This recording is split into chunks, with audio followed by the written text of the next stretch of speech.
जब हमारे पास दो वेक्टर्स दिए हों आपको कि साहब दो वेक्टर्स हैं और इनका मैग्नीट्यूड ये है और इनके बीच में एंगल थीटा है, तो बड़े आराम से आप रिजल्टेंट निकाल सकते हैं R square is equal to A square plus B square plus 2ab cos theta से, और रिजल्टेंट का एंगल निकाल सकते हैं वेक्टर ए के साथ, जिससे आपको डायरेक्शन मालूम पड़ जाएगा। डायरेक्शन मालूम करने के लिए क्या करते हैं, ए और बी वेक्टर आपको दिए हुए हैं, तो अगर आप ये डिफाइन कर दें कि ए और बी वेक्टर जो आपने दिए थे उसके साथ रिजल्टेंट अल्फा डिग्री का एंगल बना रहा है, तो आपने एक तरह से डायरेक्शन बता दिया कि वास्तव में आर किस तरफ है, bye defining the angle between the previously given A vector and the resultant vector. क्या मेरी बात समझ में आ रही है कि नहीं आ रही? अब जरा कुछ केस देखते हैं इसके अंदर। जैसे फॉर्मूला होता है R square is equal to A square plus B square plus twice of A B cos. अब जरा मेरी बात ध्यान समझना बेटा,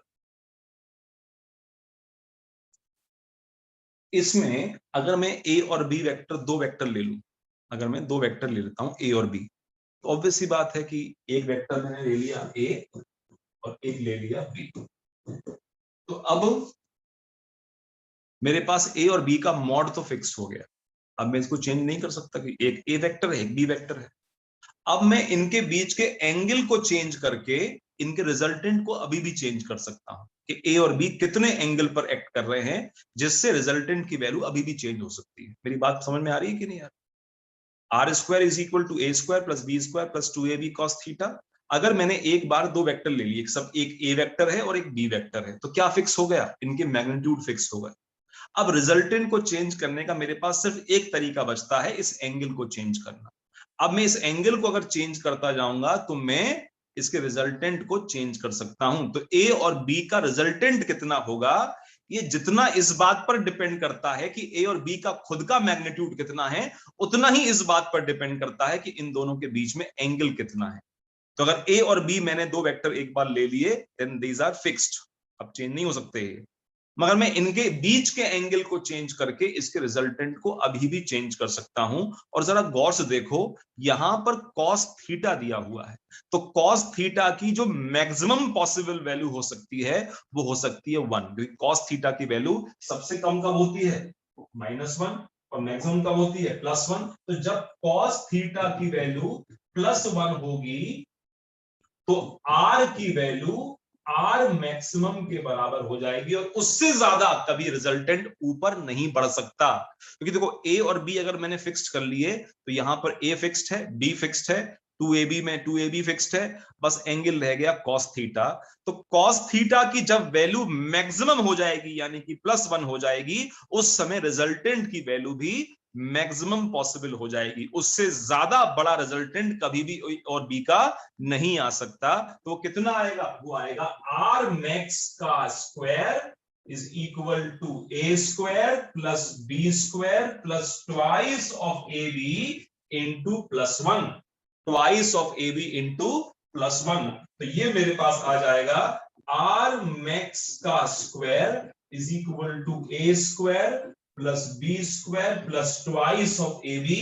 तो यहां से आ गया आर मैक्स का square is equal to A plus B का होल स्क्वायर, और यहां से आ गया R max is equal to A plus B. और ये बहुत इंपॉर्टेंट बात सामने आ गई कि दो वेक्टर्स के बीच में जब भी कोई एंगल होता है तो उस एंगल के हिसाब से उसके रिजल्टेंट की वैल्यू चेंज हो सकती है। तो कब किस एंगल पर उन दोनों के रिजल्टेंट की वैल्यू मैक्सिमम हो सकती है, तो आंसर है कि जब cos थीटा की वैल्यू कितनी हो जाए, +1, तब रिजल्टेंट की value maximum a plus B के बराबर आ सकती है।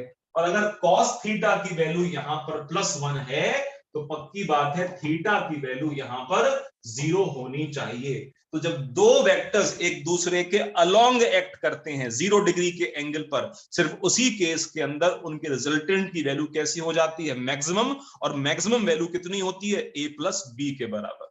यानी कि अगर एक वेक्टर a है दूसरा b है, तो कितने एंगल पर इन दोनों को जोड़ूं कि रिजल्टेंट सबसे बड़ा आए, तो इस तरह जोड़ो, theta is equal to 0 degree पर जोड़ दो, ताकि cos थीटा कितना हो जाए, +1, और जब cos थीटा कितना हो जाएगा, +1, इससे बड़ा वो हो सकता नहीं है, तो रिजल्टेंट की वैल्यू एग्जैक्टली ए प्लस बी के बराबर आ जाएगी। तो दो वेक्टर्स को जोड़ने से सबसे बड़ा रिजल्टेंट कब आता है? जब उनको 0 डिग्री के एंगल पर जोड़ा जाता है। उस मैक्सिमम रिजल्टेंट की वैल्यू क्या होती है? तो ए प्लस बी के बराबर होती है, यानी कि वेक्टर ए और वेक्टर बी को जोड़ने से कभी भी ए प्लस बी से बड़ा रिजल्टेंट नहीं आ सकता। क्या मेरी बात समझ में आ रही है कि नहीं? अरे बोलो हाँ कि ना। और ऐसा कब होगा? जब दोनों वेक्टर्स 0 डिग्री के साथ एंगल जोड़ के जोड़े जाएंगे। जैसे एक वेक्टर आपके पास ये है, दूसरा वेक्टर आपके पास ये है, this is A vector, this is B vector. अब जरा गौर से सोचो, ए और बी को कितने एंगल पर जोड़ूं कि सबसे लंबा वेक्टर बने? तो इसी एंगल पे जोड़ दो, एक के आगे एक जोड़ दो। अगर तुमने जरा भी एंगल बढ़ा दिया, घटा दिया, तो थर्ड साइड जो होगी वो दोनों के सम से छोटी हो जाएगी। सोचो, अगर मैं इसको ऐसे की बजाय ऐसे जोड़ दूंगा, तो ये जो साइड आएगी ना तीसरी वाली, वो इन दोनों के सम से छोटी आएगी। तो कब सबसे बड़ी साइड आएगी तीसरी वाली? जब ये दोनों एक ही लाइन पर होंगे। और एक ही लाइन पे कितना एंगल होगा? 0 डिग्री का एंगल होगा। तो दो वेक्टर्स का रिजल्टेंट मैक्सिमम कब होता है? जब उनके बीच में एंगल 0 होता है। बोलो हाँ कि ना। उस मैक्सिमम की वैल्यू क्या होती है? मैक्सिमम की वैल्यू ए प्लस बी के बराबर होती है। बोलो हाँ कि ना। तो लिखो, since resultant of two vectors is given by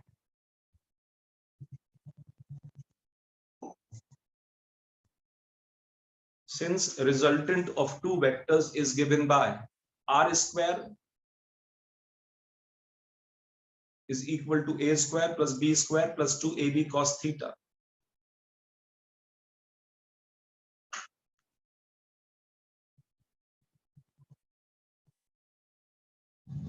R square is equal to a square plus b square plus 2ab cos theta.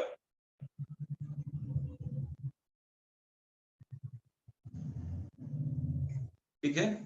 When cos theta is equal to plus 1 or theta is equal to 0, when cos theta is equal to plus 1, theta is equal to 0, r is equal to r max. R is equal to r max. R is equal to r max. तो क्या लिखोगे? r max का square is equal to a square plus b square. r max का square is equal to a square plus b square plus twice of ab bracket में plus 1 है ना। ये हो जाएगा r max का square is equal to a square plus b square plus twice of ab।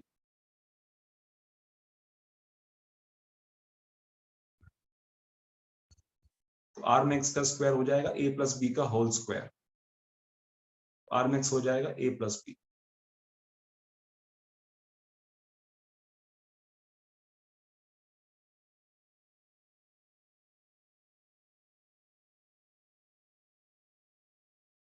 r max कितना हो गया बेटा? a plus b। ठीक। सो when the two vectors are parallel to each other, 0 degree का मतलब क्या होता है? parallel to each other. And what is the meaning of anti parallel? 180 degree का एंगल, ऑपोजिट होना। ये बात समझ में आती है कि नहीं आती? तो ये पैरेलल है कि एंटी पैरेलल है? ये पैरेलल है। Resultant of the two vectors is maximum when they are parallel to each other, that is theta is equal to 0, that is theta is equal to 0।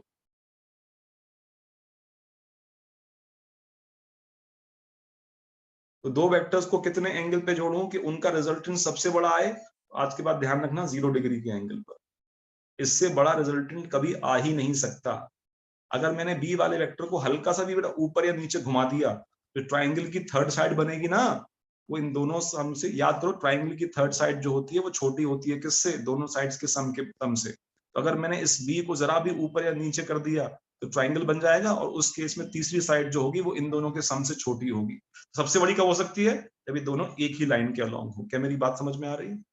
Case two, case to,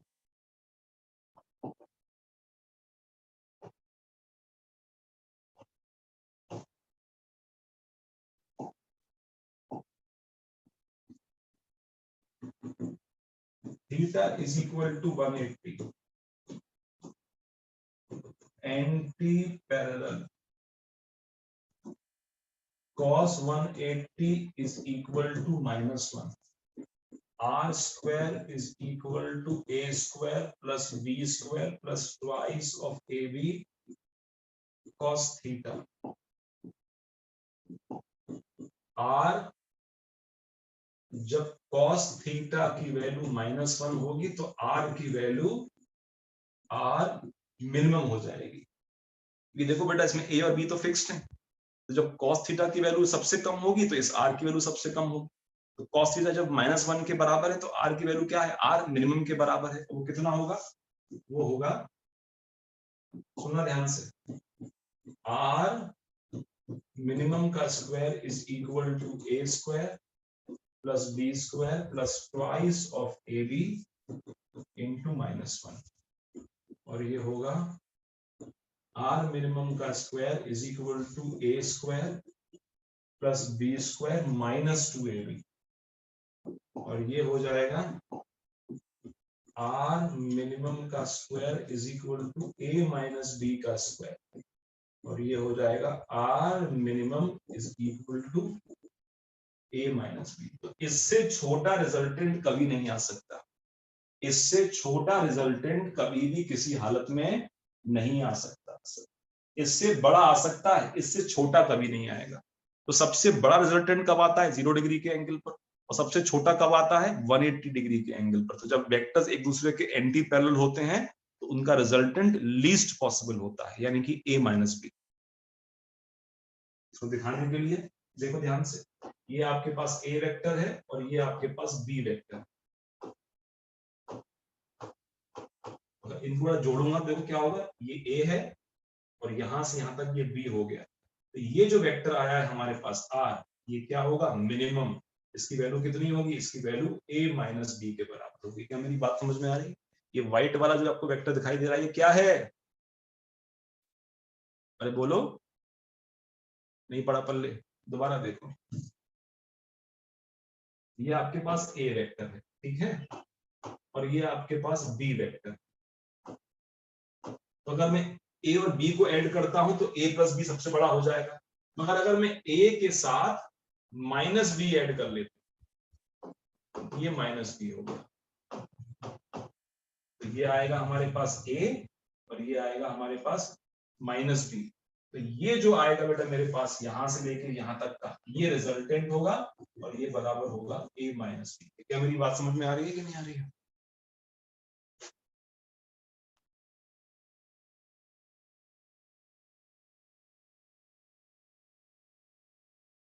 तो दो vectors को कितने angle पे जोड़ूं कि resultant सबसे बड़ा आए, 0 degree के एंगल पर। दो वेक्टर्स को किस एंगल से जोड़ूं कि रिजल्टेंट सबसे छोटा आए, तो 180 डिग्री के एंगल पर। A माइनस बी से कभी छोटा नहीं आएगा रिजल्टेंट, और A प्लस बी से कभी बड़ा नहीं आएगा, ठीक है। इसके बीच में कोई भी वैल्यू आ सकती है, मगर इससे बड़ा नहीं आएगा और इससे कम नहीं आएगा। एग्जाम्पल देखते हैं उसके लिए।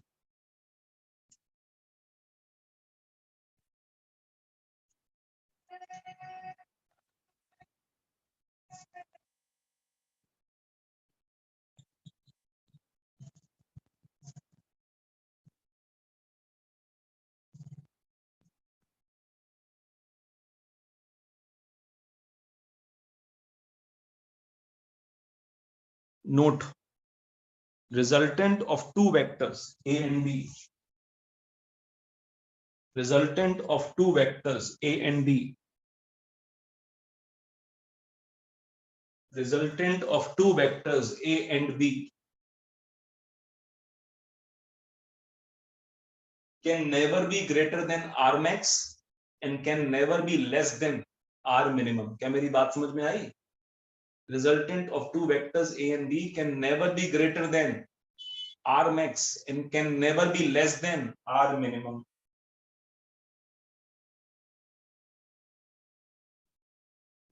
And can never be less than R minimum. And can never be less than R minimum. क्या मेरी बात समझ में आ रही है बेटा? Can never be less than R minimum. Clear? ठीक, सुनो,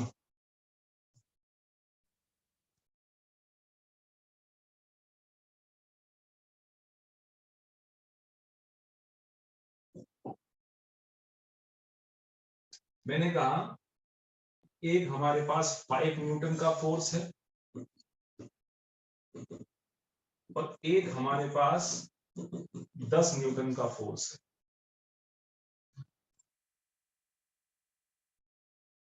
ठीक है, ये दो फोर्सेस हैं। मैं फोर्स के मॉड लिख रहा हूं, सिर्फ डायरेक्शन नहीं लिख रहा। ठीक है, डायरेक्शन आप अपने हिसाब से चेंज कर सकते हो। ये दो फोर्सेस हैं हमारे पास, F1 और F2। तो इन दोनों फोर्सेस को मैं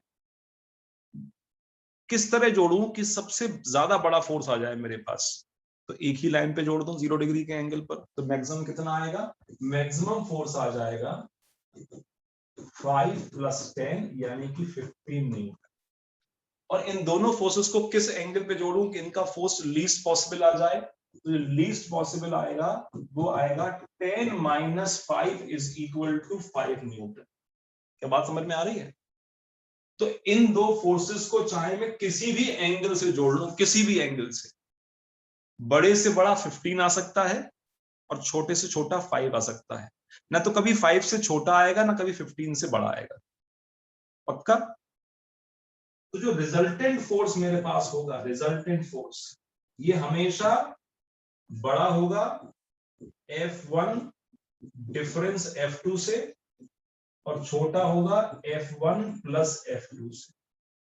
रिजल्टेंट फोर्स जो है वो हमेशा F1 डिफरेंस F2 से बड़ा होगा या बराबर होगा, और छोटा होगा या बराबर होगा F1 + F2 से। ये वास्तव में क्या है? ये है रिजल्टेंट फोर्स जो होगा वो F मिनिमम से हमेशा बड़ा होगा या बराबर होगा, और छोटा होगा या बराबर होगा किससे बेटा? F मैक्सिमम से। इसका मतलब ये हो गया कि ये जितने भी एंगल तुम चाहो उससे ऐड कर लो, रिजल्टेंट फोर्स हमेशा 5 से बड़ा या बराबर और 15 से छोटा या बराबर होगा। क्या मेरी बात समझ में आ रही है कि नहीं? अगर मैं आपसे बोलूं कि ये दो फोर्सेस हैं 5 और 10, और मैं आपको 4 ऑप्शन दूं और आपसे पूछूं कि इनमें से कौन सा फोर्स पॉसिबल नहीं है रिजल्टेंट, तो पहला दिया हुआ है मैंने 6 न्यूटन, दूसरा दिया हुआ है मैंने 10 न्यूटन, तीसरा दिया हुआ है मैंने 16 न्यूटन, और एक दिया हुआ है मैंने 5 न्यूटन। तो इनमें से कौन सा रिजल्टेंट फोर्स नहीं हो सकता? तो आंसर है 16 न्यूटन वाला फोर्स नहीं हो सकता। क्यों? क्योंकि 16 वाला F मैक्स से बड़ा है। देखो, 6 न्यूटन का फोर्स हो सकता है किसी एक एंगल पे 6 न्यूटन फोर्स नेट आ सकता है। 10 न्यूटन हो सकता है, कोई दिक्कत वाली बात नहीं। क्योंकि देखो, F मैक्स से बड़ा नहीं होगा और F मिनिमम से छोटा नहीं होगा, तो 5 से छोटा नहीं होगा और 15 से बड़ा नहीं होगा। तो ये 6 जो है वो रेंज में आता है, तो हो सकता है ये फोर्स रिजल्टेंट किसी एक पर्टिकुलर एंगल के ऊपर।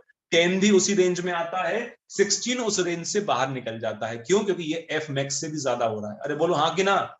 और जो चौथा वाला फोर्स है कितना, 5, ये तो लोएस्ट पॉसिबल फोर्स हो सकता है। तो इसमें सारे फोर्स हो सकते हैं सिवाय किसको छोड़ के? तीसरे वाले फोर्स को, क्योंकि वो F मैक्स से भी बड़ा हो रहा है। क्या मेरी बात समझ में आ रही है? तो कभी भी दो फोर्सेस का रिजल्टेंट F मैक्स से एफ आर मैक्स से बड़ा और आर मिनिमम से छोटा नहीं हो सकता, यानी कि A + B से बड़ा नहीं होगा और A - B से छोटा नहीं होगा। क्या मेरी बात समझ में आ गई बेटा? ठीक, तो पहले ये लिख लो आप यहाँ पर, इस पे और सवाल करते हैं, फटाफट नोट करें।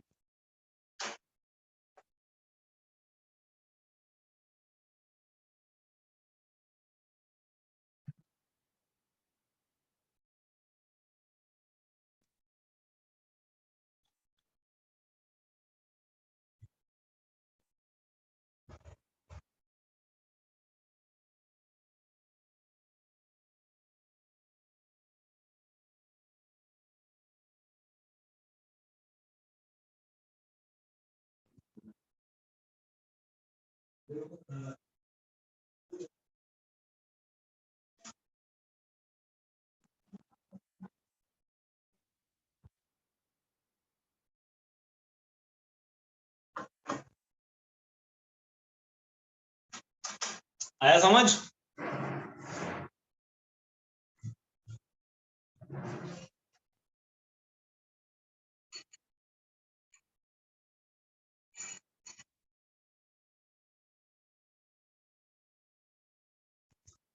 अब एक क्वेश्चन लिखो बेटा। let there are two forces of equal magnitude.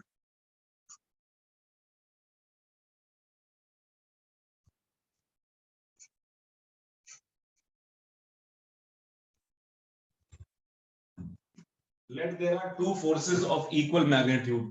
Find the resultant between them, or find the resultant of them when the angle between them is 60 degree. Find the resultant of them when the angle between them is 60 degree. When the angle between them is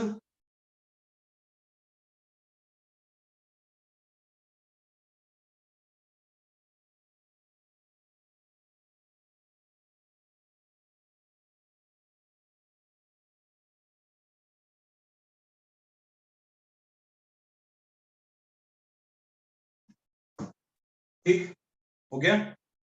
अब देखो आपके पास दो forces हैं, F1 का mod भी F है और F2 का मॉड भी F है। तो बताओ इनका रिजल्टेंट का मैग्नीट्यूड कितना होगा अगर इन दोनों के बीच में एंगल 60 डिग्री है। तो कुछ करना ही नहीं है आपको, क्या लगाना है, formula R square is equal to A square plus B square plus twice of AB cos theta, ये होता है फॉर्मूला। तो यहां पर होगा F रिजल्टेंट का square is equal to F1 का स्क्वायर F2 का square plus twice of F1 F2 into cos theta. अब दोनों का मॉड इसने बराबर बोला है, तो पहले को भी मैं F मानूंगा, दूसरे को भी मैं F मानूंगा, पक्का। तो ये हो जाएगा F R का square is equal to F का स्क्वायर प्लस F का square plus twice of F square into cos of 60 degree. क्या मेरी बात समझ में आई? into cos of 60 degree. तो ये हो जाएगा आपके पास twice of f square plus twice of f square and what is the value of cos 60? देगा √3/2। कितना होगा? √3/2, है ना? बहुत अच्छा, शाबाश बेटा। cos 60 √3/2 होता है, बहुत बढ़िया, शाबाश। इतने लोग सर हिला रहे हैं, वेरी गुड। 1/2 होता है, sin 60 होता है √3/2।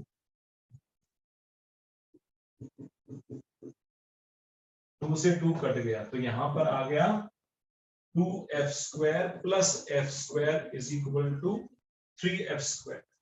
तो यहां पर हमारे पास आ गया एफ आर का square is equal to 3f square. तो एफ आर की वैल्यू कितनी आएगी? √3f। तो what is the answer of the resultant? √3f। Answer is √3f। Answer is √3f and what is f? f is the magnitude of either of the forces। दोनों forces जो हैं उसमें से जो मॉड है उनका वही f है, पक्की बात, ठीक। आप जरा ध्यान से देखना बेटा, इंपॉर्टेंट। आपको याद है मैंने आपको एंगल निकालना सिखाया था रिजल्टेंट का a के साथ, जरा ध्यान से देखना।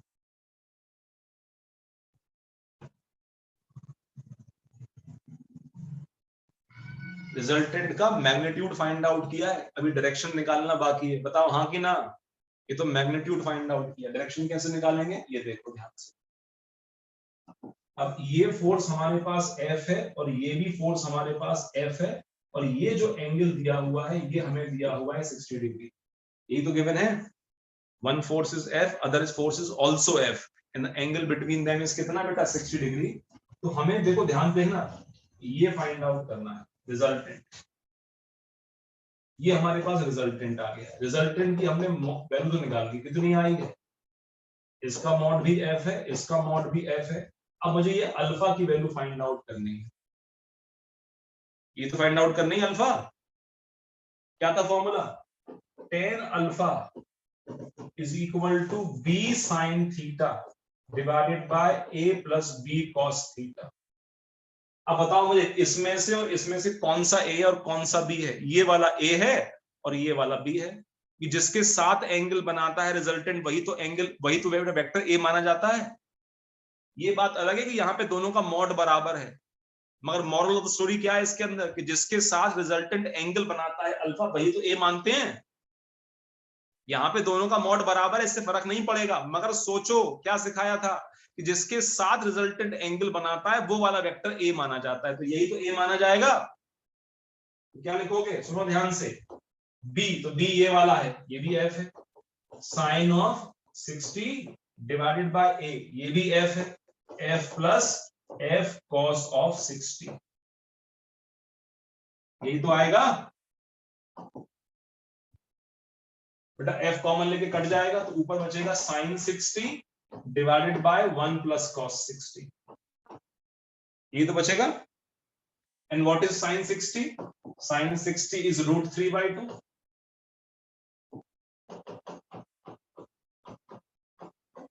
And what is cos 60? तो ये आएगा 1 प्लस 1/2,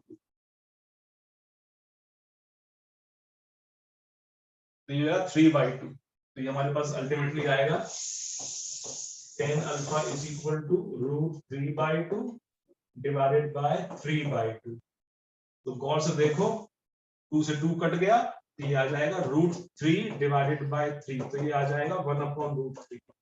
मैंने आपसे कहा था कि हमेशा वैल्यू ऐसी आएंगी जिसमें एंगल आप आराम से बता पाओ, याद आ रहा है कि नहीं आ रहा है? तो tan अल्फा की वैल्यू कितनी आ रही है, 1/√3, तो अल्फा कितना होगा 30 डिग्री, अल्फा कितना होगा 30 डिग्री, नहीं आई बात समझ में, अल्फा कितना होगा 30 डिग्री अल्फा, तो यहां से आ जाएगा हमारे पास alpha is equal to tan inverse of 1/√3 और इसकी वैल्यू हो जाएगी 30 डिग्री। क्या मेरी बात समझ में आई कि नहीं आई? कठिन एंगल की वैल्यू नहीं देंगे, ऐसा देंगे एंगल जिसका tan इनवर्स आपको आराम से निकालना आता हो। तो tan अल्फा की वैल्यू 1/√3 आई है, तो बच्चा बच्चा जानता है कि अल्फा कितना होगा 30 डिग्री, काम खत्म। तो मैग्नीट्यूड कितना आ रहा है वेक्टर का, √3f, और एंगल कितना आ रहा है ए के साथ 30 डिग्री। क्या मेरी बात समझ में आ गई? बस इसका ध्यान रखना, यहां पर तुम्हें आसानी क्या हुई है कि दोनों वेक्टर्स के मॉड f और f हैं, मगर इसमें हमेशा ध्यान रखना कि जिसके साथ एंगल बनाता है रिजल्टेंट वो a वाला वेक्टर होता है इस फॉर्मूले में। तो जब पुट करोगे ना बेटा b sin theta divided by a plus b cos theta, तो इसमें ध्यान रखना जिसके साथ एंगल अल्फा बनना है उसको हमेशा इसमें a मानते हैं। दूसरा वाला b है, ये वाला b है इसके अंदर, और ये वाला अल्फा है, ये वाला a है और ये वाला b है, तो अल्फा कहां बनना है a के साथ। क्लियर हो रहा है कि नहीं हो रहा है? कैमरा आप बंद करके बैठे, समझ में आ रही है आप लोगों की बेटा बात? आ रही है कि नहीं आ रही, समझ पा रहे हैं कि नहीं पा रहे हैं? ठीक, अभी और देखते हैं सवाल।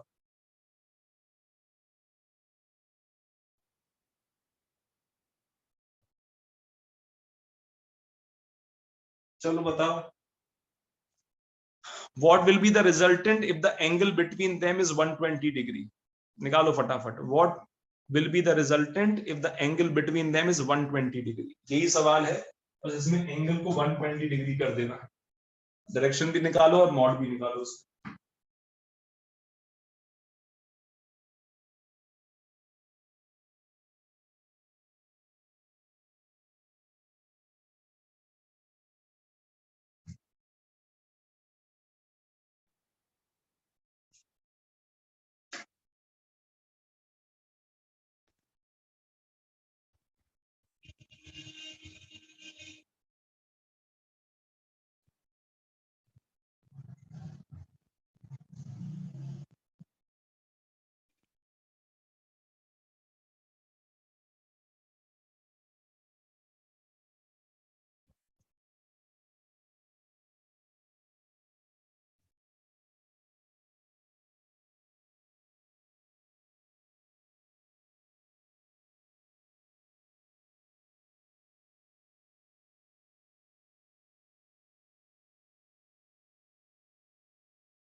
एफ रिजल्टेंट का square is equal to F का स्क्वायर प्लस एफ का square plus twice of F into cos of 120।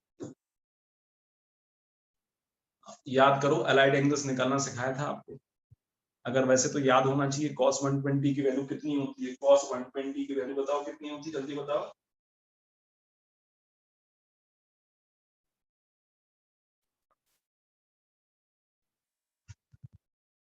कितना होता है cos 120 बताओ बेटा। -1/2 सुना है कभी? और अगर ना समझ में आए तो वैसे भी याद कर सकते हो। क्या सिखाया था? cos 120 को आप लिख सकते हो sin 90 cos 90 + 30। नहीं याद आया कुछ? cos 120 इसको लिख सकते हो आप cos 90 + 30। और फिर याद करो first second third fourth 90 + 30 second quadrant में आएगा। और सेकंड क्वाड्रेंट में याद करो कॉस कैसा होता है? नेगेटिव। तो यहाँ पर और 90 प्लस माइनस में चेंज भी हो जाते हैं, याद है? तो यहाँ पर क्या आएगा? -sin30। सिखाया था ये जनरल मैथमेटिक्स के अंदर। तो क्या हो गया? cos ऑफ 120 को लिखा cos 90 + 30। cos 90 + थीटा जब होता है तो वो साइन में कन्वर्ट हो जाता है। और क्योंकि ये सेकंड क्वाड्रेंट में आया है तो सेकंड क्वाड्रेंट में cos कैसा होता है? नेगेटिव, इसलिए आ गया -sin30। And what is sin30? 1/2। तो आंसर कितना आ गया? -1/2। तो cos 120 की वैल्यू कितनी होगी? -1/2। तुम्हें समझ में नहीं आई बातें वाली? अरे बोलो। ठीक। तो यहाँ पर आएगा आपका एफ आर का square is equal to F का स्क्वायर प्लस एफ का square plus twice of F square into -1/2। 2 से 2 कट गया और ये आ गया बेटा F square plus F square minus F square. तो ये आंसर आ गया एफ स्क्वायर। ये कट जाएंगे आपस में। तो रिजल्टेंट का square is equal to F square. तो रिजल्टेंट की वैल्यू भी कितनी आ जाएगी? एग्जैक्टली एफ के बराबर आ जाएगी। तो दो इक्वल वेक्टर अगर एक दूसरे से 120 डिग्री के एंगल पर एक्ट कर रहे हैं तो उनका रिजल्टेंट भी उन्हीं के मॉड के बराबर होगा। डायग्राम में सिखाता हूं, मगर आपको समझ में आया कि नहीं आया? दो वेक्टर्स अगर बराबर मॉड के 120 डिग्री के एंगल पर एक्ट कर रहे हैं तो उनका रिजल्टेंट भी उन्हीं के मॉड के बराबर होगा, यानी कि एफ आर की वैल्यू एफ के बराबर ही आई है। अब जरा डायग्राम में समझ लो इस बात को। ये आपके पास एक वेक्टर और ये है दूसरा वेक्टर। अब कहोगे ये कैसे बना दिया? ये वाला एंगल बेटा 120 है, याद है? बाहर वाला एंगल लिया जाता है 120 डिग्री। तो ये आपके पास पहला वेक्टर है, ये दूसरा वेक्टर है। तो देखो ये वाला एंगल कितना हो गया? ये वाला एंगल 60 हो गया। तो सोचो ये इक्विलेटरल ट्राइंगल बनना है हमारे पास। तो तीसरा वेक्टर हमारे पास आएगा ना, इसका मॉड अगर एफ है, इसका मॉड अगर एफ है तो इसका मॉड भी एग्जैक्टली एफ के बराबर ही आएगा। यही तो डायग्राम बनेगा, बताओ बेटा। This is F, this is also F, resultant is also F. क्योंकि अगर ए और बी में एंगल 120 है तो इंटरनल एंगल कितना हो जाएगा? 60। और ट्राइंगल की दो साइड्स बराबर है और एंगल कितना है? इंटरनल 60। तो ये इक्विलेटरल ट्राइंगल बनेगा थर्ड साइड जोड़ने के बाद। अरे बोलो हाँ कि ना? तो आंसर आ गया एफ ही होगा। अब देखो बेटा, इसमें ये वाला एंगल निकालना है। ये तो एंगल अल्फा माना जाएगा, ये तो एंगल अल्फा होगा। ए, ये ए है और ये कौन सा है? बी। और ये कौन सा है? आर। अरे बताओ, ये वाला ए तो माना जाएगा, ये वाला बी वेक्टर माना जाएगा और ये वाला रिजल्टेंट माना जाएगा। तो यही तो एंगल अल्फा बनना है। चेक करो तो क्या होता है फॉर्मूला?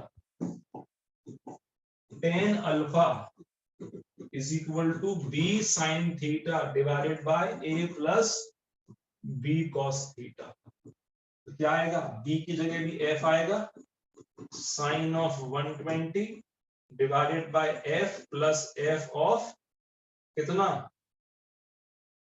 Cos of 120। ये तो आएगा बेटा tan अल्फा इक्वल टू,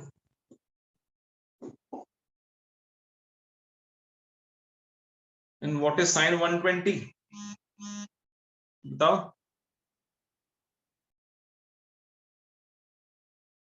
क्या है साइन 120? साइन 120 को लिखो 90 + 30,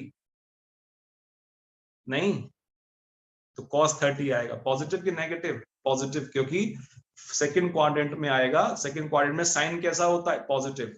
ये लिखा हुआ है साइन 120 है, तो साइन तो इसी का चेक किया जाएगा, साइन वाले का, तो आंसर आएगा cos 30। And what is cos 30? √3/2। बिल्कुल सही।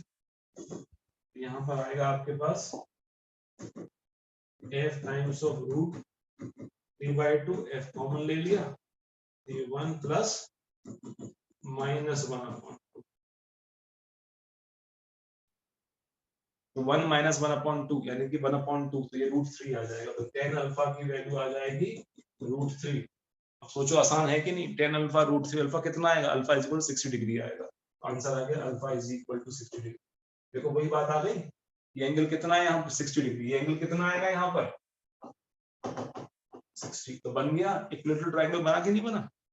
तो दो वेक्टर्स अगर बराबर मॉड के होते हैं तो उनका रिजल्टेंट भी उन्हीं के बराबर का आता है। क्या मेरी बात समझ में आती है बेटा? नोट करो फटाफट।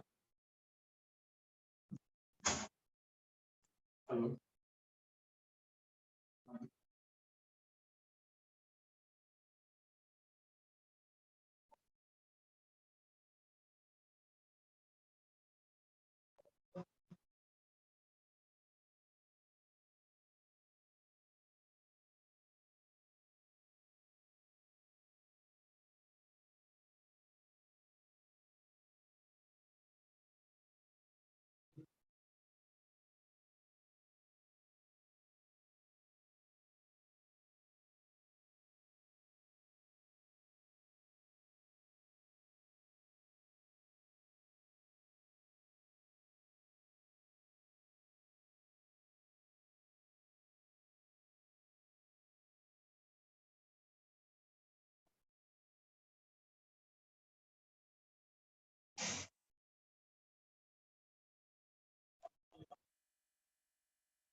हो गया साहब? समझ आई बातें? इस बात का हमेशा ध्यान रखना, अल्फा एंगल जिसके साथ बनाता है रिजल्टेंट, वो हमेशा यहां पर फॉर्मूले में एक ही जगह पुट किया जाता है।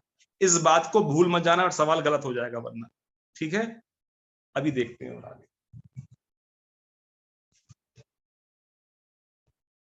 चलो,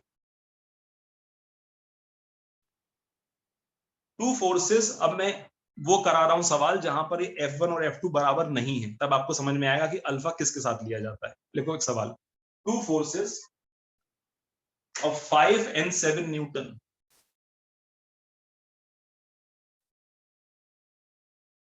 two forces of 5 and 7 Newton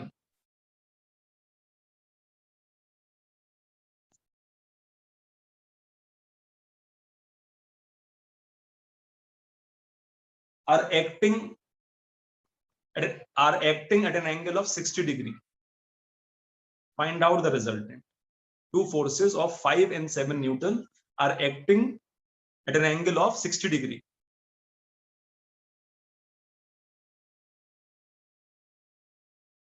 Find out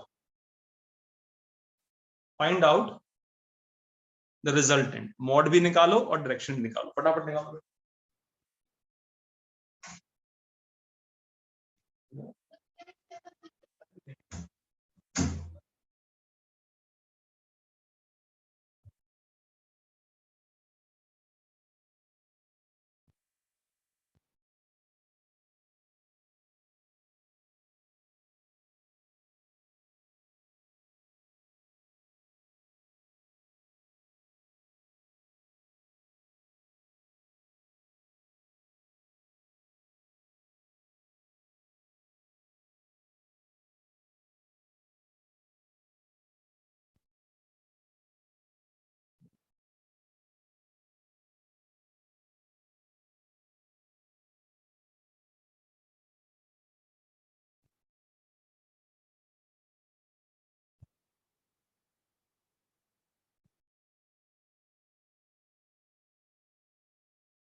हो गया साहब? कितने का फोर्स है बेटा? एक है 5 न्यूटन का और एक है 7 न्यूटन का। तो अब सवाल में आपको पहले मानना पड़ेगा कि किसको आप ए मानना है और किसको आप बी मानना है, क्योंकि इसमें ए और बी तो दिया नहीं है बेटा। तो पहले आपको इसमें तय करना पड़ेगा कि किसको आप ए मानना है, किसको आप बी मानना है। तो पहले मैं ए 5 वाले को मान लेता हूं कि पहले वही दिया हुआ है। तो इसको मैंने अज्यूम कर लिया ए और इसको मैंने अज्यूम कर लिया बी, और एंगल दिया हुआ है इनके बीच में 60 डिग्री का। तो रिजल्टेंट जो आएगा वो आएगा ए का स्क्वायर प्लस बी का square plus twice of A B into cos of 60 degree, यही तो आएगा। तो यहां पर आएगा रिजल्टेंट का स्क्वायर इज इक्वल टू 5 का स्क्वायर प्लस 7 का square plus twice of 5 into 7 into cos of 60 degree. तो ये आएगा 25 प्लस 49 70 इंटू कॉस 30 कॉस 60, तो ये 1/2 आ जाएगा। ये तो आएगा बेटा। तो ये आपके पास आएगा 9 और ये 25 प्लस 49 प्लस 35। तो 5 5 10 19, 19 का 9 आ गया, 3 और 4 7, 7 और 2 9 और 1 कैरी तो 10, 110 आ गया, 109 आ गया। 109 का under root is equal to R आ गया। ये तो मैग्नीट्यूड आया है पक्का। अभी क्या निकालना बाकी है? डायरेक्शन। अब अपने मन में तुमने इस 5 वाले को क्या माना है? ए। तो अब जब तुम tan अल्फा लगाओगे तो tan alpha is equal to B sine theta divided by a plus B cos theta करोगे। तो इसमें तुम्हें इस बात का ध्यान रखना है, इसमें तुम्हें इस बात का ध्यान रखना है। किस बात का ध्यान रखना है? इस बात का ध्यान रखना है कि अब b की जगह 7 लिखा जाएगा। नहीं आई बात समझ? b की जगह क्या लिखा जाएगा? 7 की 5? 7। तो 7 of sine 60 divided by 5 plus 7 cos 60। ये बात समझ में आई? And alpha is the angle which the resultant is making with the 5 Newton force. लिखना पड़ेगा आपको, where alpha is the angle which the resultant is making with the 5 Newton force, क्योंकि आपने 5 को a मान के इसको सॉल्व किया है। क्या मेरी बात समझ में आ रही है कि नहीं आ रही? और अगर आप इस 7 को a मान के सॉल्व करते तो आप यहां पर लिखते 5 sin 60 divided by 7 plus 5 cos 60, where alpha is the angle between the resultant and 7 newton force. क्या मेरी बात समझ में आ रही है कि नहीं आ रही? देखो बेटा, यहां पर a और b कोई मानो, इससे कोई फर्क पड़ने वाला नहीं है। क्यों? क्योंकि चाहे a पे स्क्वायर आए b पे फर्क नहीं पड़ेगा, मगर हाँ एंगल निकालते वक्त ये बहुत जरूरी होता है कि किसको आपने a माना है और किसको आपने b माना है। इसलिए जिसको आप a मानोगे उसके साथ ही एंगल बताना पड़ेगा। तो फॉर्मूले में मैंने बताया को 5 को मैंने a मान रखा है, तो मैं पुट करूंगा 7 sin 60 divided by 5 plus 7 cos 60 and alpha is the angle between the resultant force and the 5 Newton force. अब कहोगे साहब ये तो नॉर्मल तरीके से सॉल्व नहीं होगा। कोई दिक्कत नहीं है, कोई दिक्कत की बात नहीं है, यहां पर ऐसा एंगल नहीं आएगा। तो आप आंसर यहीं तक छोड़ के आएंगे। कहां तक छोड़ के आएंगे? कि alpha is equal to tan inverse, और जितना आपसे लिखा जाए sin 60 यहां पर √3/2 होगा डिवाइडेड बाय 5 प्लस 7/2। इतना आंसर आप छोड़ देंगे। इसको फर्दर सॉल्व करने की कोई जरूरत नहीं है, क्योंकि इसके एंगल आपको पता नहीं होते हैं। where alpha is the angle between the resultant force and the 5 Newton force। क्या मेरी बात समझ में आई कि नहीं आई? तो ये कुछ बेसिक एग्जाम्पल कराए हैं मैंने। बहुत सवाल करने हैं बेटा स्लूब, ये सवालों वाला चैप्टर है पूरा, ठीक है। अगर किसी को कोई डाउट हो तो बड़ा हाथ उठा के मुझसे बात कर लो, चेक करो। अगर किसी को कोई डाउट हो तो हाथ उठाओ और मुझसे बात कर लो। कोई डाउट नहीं है? ठीक, इतना करते हैं, मिलते हैं कल बेटा।